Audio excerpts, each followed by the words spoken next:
నిజంగా రుణమాఫీ చేసి ఉంటే జర్నలిస్టులపై ఎందుకు దాడి చేశారని బీఆర్ఎస్ వర్కింగ్ ప్రెసిడెంట్ కేటీఆర్ ప్రశ్నించారు. రంగారెడ్డి జిల్లా చేవెళ్లలో బీఆర్ఎస్ చేపట్టిన రైతు రుణమాఫీ ధర్నాలో కేటీఆర్ పాల్గొన్నారు. రేవంత్ రెడ్డి సొంత ఊరు కొండారెడ్డిపల్లికి వెళ్లిన ఇద్దరు ఆడబిడ్డలు మహిళా జర్నలిస్టులు సరిత విజయారెడ్డిపై కాంగ్రెస్ నేతలు దాడి చేశారని ఆరోపించారు. రుణమాఫీ గురించి అడగడానికి వెళ్లిన మహిళా జర్నలిస్టులు బురదలో తోసి దాడి చేశారంటూ అసహనం వ్యక్తం చేశారు కేటీఆర్. ఇద్దరు ఆడబిడ్డలు జర్నలిస్టులు ఏం తప్పు చేసిండ్రు? వాళ్ళు ఏం చేసిండ్రు? పాపం ఒక అమ్మాయి విజయారెడ్డి అనే జర్నలిస్టు, ఇంకొక అమ్మాయి సరిత అనే ఆడబిడ్డ, ఇద్దరు సీదా కొండారెడ్డిపల్లెకి పోయినరు. కొండారెడ్డిపల్లెలో నిజంగా రుణమాఫీ జరిగిందా లేదా ఇది తెలుసుకుంటందుకు పోయినరు.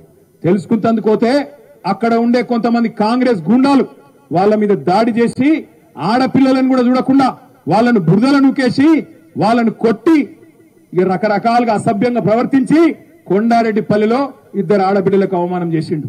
నేను అందుకే అడుగుతా ఉన్నా, ముఖ్యమంత్రి నీకు నిజంగా చిత్తశుద్ధి ఉంటే రేవంత్ రెడ్డి ఎందుకు భయపడుతున్నావు? విలేకరులు వాస్తవాలు బయట పెడితే ఎందుకు భయమైతున్నది? రుణమాఫీ చేసిన మాట వాస్తవమే అయితే, రుణమాఫీ నువ్వు 100% చేసిన ముచ్చట నిజమైతే ఎందుకు కొండారెడ్డిపల్లిలో నీ ఇంటి ముంగట, నువ్వు పుట్టిన ఇంటి ముంగట ఇద్దరు ఆడబిడ్డలను